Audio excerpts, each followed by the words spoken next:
Mrs. Johnson has been working at this five-star hotel for years, making sure everything is spotless. She's not rich, she's not a guest, but she takes pride in her work. And in just a few minutes, she's about to experience something she never expected. Mr. Parker, a wealthy businessman in designer sunglasses, lounges by the pool with his friends. He takes a sip of his drink, glances over, and smirks. "Hey, lady. You're working too hard. Lighten up. Maybe take a swim." Before she can react, he suddenly shoves her into the pool. Gasps ripple through the crowd as water splashes everywhere. Some guests laugh, while others look uncomfortable. And just like that, with no warning, Mrs. Johnson is in the water. Humiliated. Soaked. And worst of all, no one steps in to help her. But karma moves fast. And in exactly 7 minutes, Mr. Parker is going to regret this more than he ever imagined. Before we continue, make sure to subscribe and turn on notifications so you don't miss stories like this. And let me know in the comments, where are you watching from? Mrs. Johnson emerges from the water, gasping for breath. Her uniform clings to her body, her soaked shoes making it hard to move.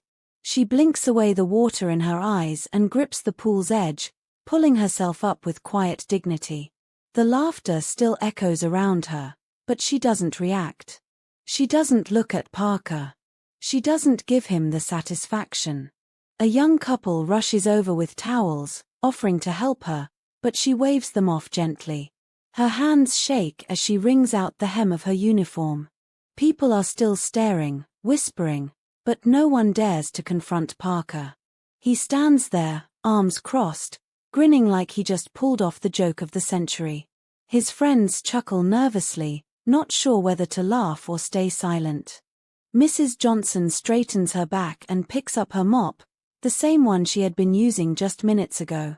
Her expression is unreadable, but there is no mistaking the steel in her eyes. She turns away, her footsteps squelching against the marble floor as she walks toward the staff area, leaving a trail of water behind her. Parker shakes his head and scoffs. No sense of humor, he mutters, taking another sip of his drink. His friends laugh, relieved that the tension is over. He rolls his shoulders, feeling good about himself, completely unaware of the irony that is about to unfold.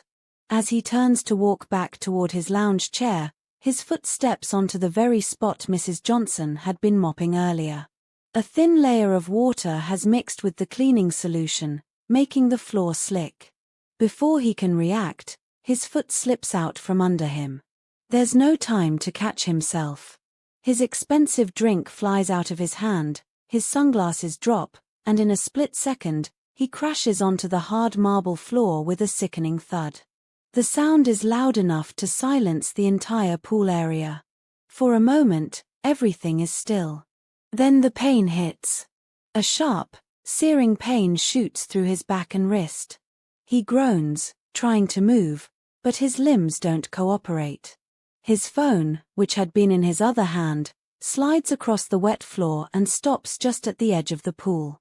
His friends rush over, their laughter gone. "Dude, are you okay?" one of them asks, hesitating before helping him up. Parker groans again, blinking up at the sky. His body is soaked now too, but not from the pool, his own spilled drink is all over him. His once perfectly styled hair is a mess, his designer shirt sticking to his skin. His wrist throbs as he tries to move it. A few guests start whispering, some covering their mouths to hide their amusement.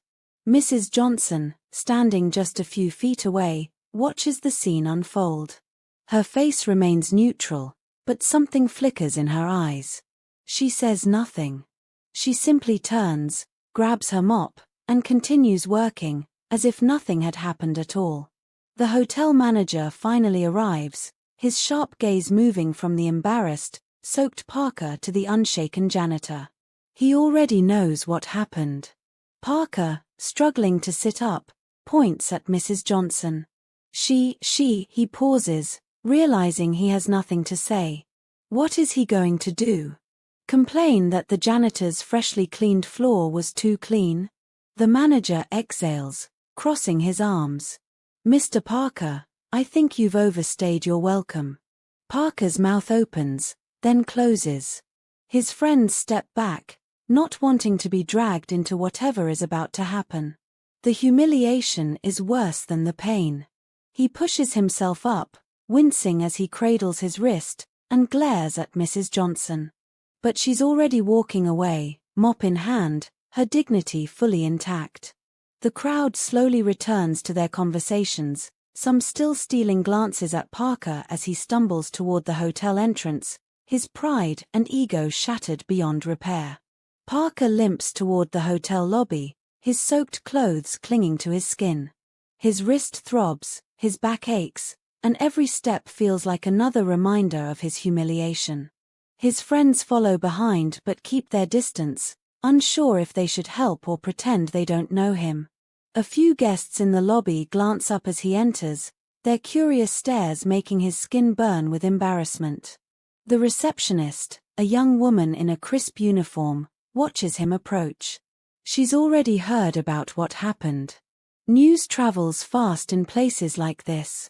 I need a new room, Parker mutters, trying to salvage some control. And dry clothes.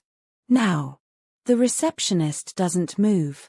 Instead, she glances toward the manager, who has just walked in behind Parker, arms crossed. That won't be necessary, the manager says, his voice calm but firm. Your stay here is over. Parker blinks. What? You assaulted a member of our staff in front of multiple witnesses, the manager continues.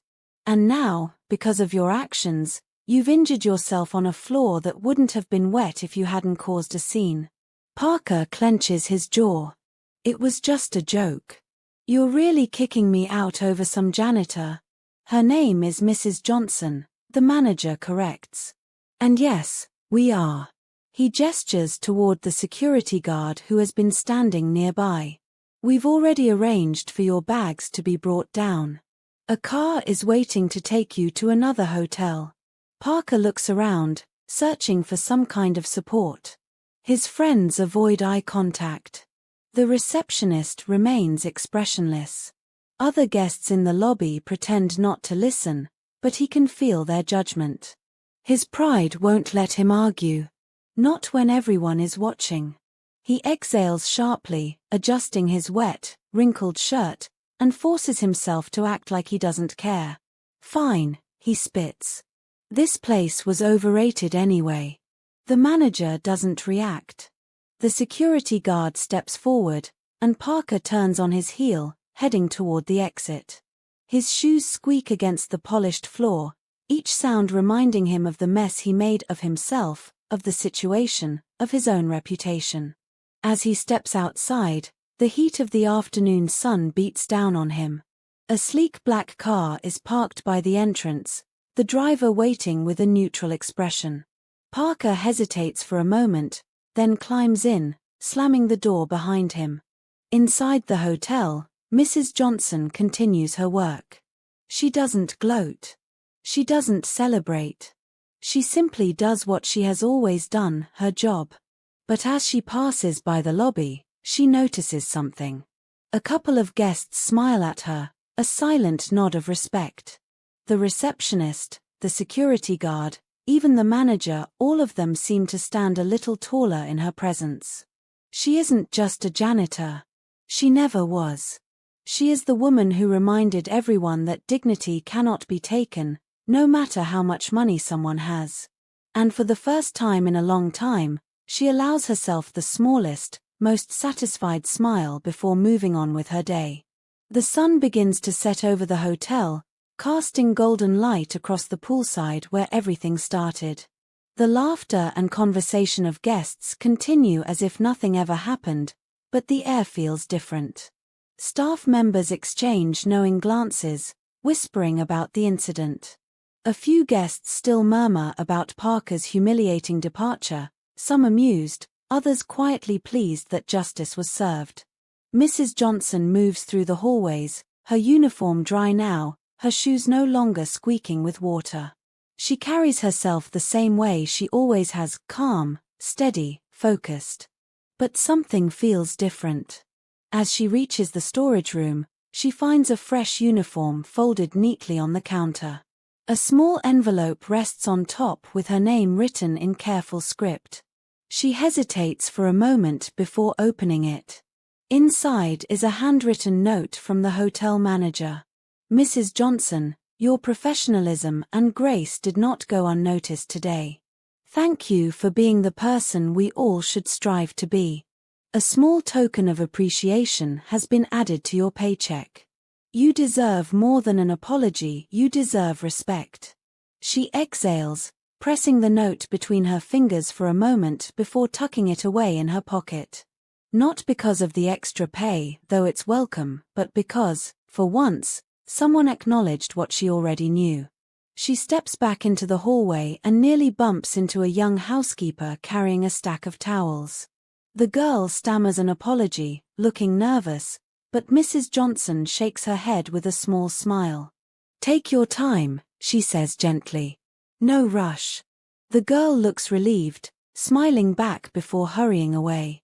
Mrs. Johnson watches her go, thinking about how many times she herself had once been in that position, young, uncertain, afraid of doing something wrong in front of the wrong people.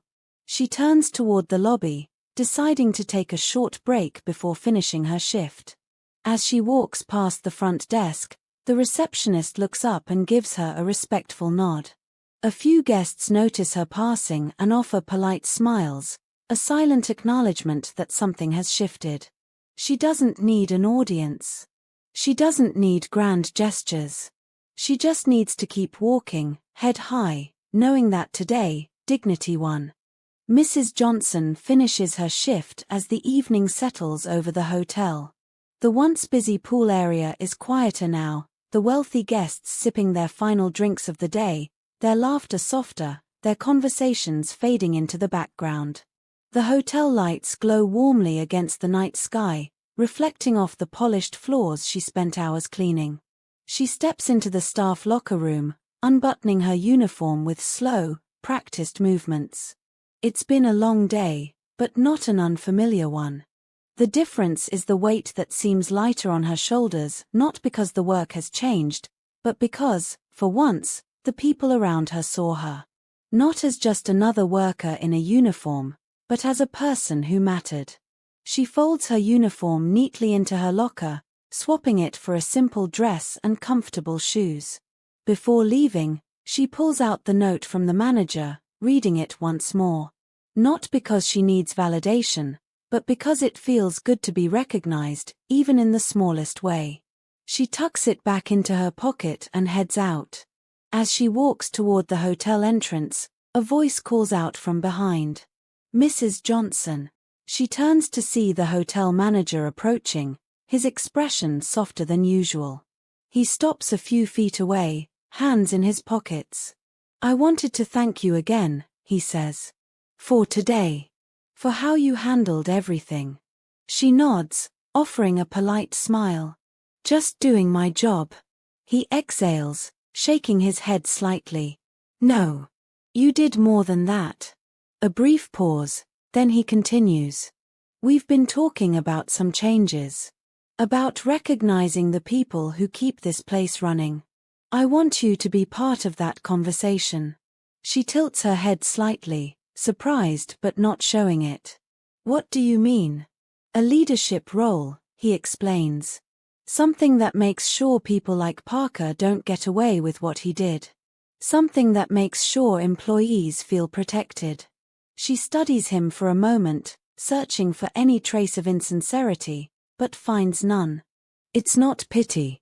It's not guilt. It's respect. I'll think about it, she finally says. He nods, as if expecting that answer. Take your time. With that, he steps back, giving her space. She turns and continues walking, stepping outside into the warm night air. The streets are quieter now, the city lights flickering in the distance. She breathes in deeply, then starts her walk home, the day behind her but its impact still lingering. Parker is gone. His arrogance, his cruelty, all of it meant nothing in the end. But Mrs. Johnson? She's still here. Still standing. Still walking forward.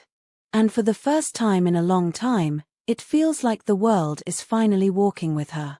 Mrs. Johnson walks down the familiar path home, her steps steady and purposeful. The weight from earlier in the day feels distant now, replaced by a quiet sense of accomplishment. The cool night air brushes against her skin, and the streets are peaceful, the city noises fading into the background as she reflects on the unexpected turn her day has taken. The events at the hotel, the humiliation of Parker, the strange offer from the manager linger in her mind, but she doesn't dwell on them. She's seen it all before, the high and mighty toppling over their own arrogance. What matters is what's next. What matters is her own journey. When she reaches her apartment building, she stops for a moment to take in the view of the city skyline, the lights twinkling like stars in the distance. It feels like a reminder that no matter how small the steps, every move she makes takes her somewhere worth going. Inside her apartment, the familiar hum of her old refrigerator greets her. She changes into comfortable clothes, pours herself a cup of tea, and sits by the window, gazing out at the night. She thinks of the manager's words, the respect she was shown, and wonders what could be next for her. Maybe the offer for a leadership role wasn't just about the hotel. Maybe it was a sign that something bigger is coming. But for tonight, she's content. For tonight, the world can wait. As the soft glow of the streetlights seeps through her window, she feels a sense of peace settle over her. The world may be full of injustice, but she knows one thing for sure: respect, kindness, and grace will always have the last word. If you enjoyed this story, make sure to subscribe and follow for more. Share your thoughts in the comments. What do you think will happen next for Mrs. Johnson?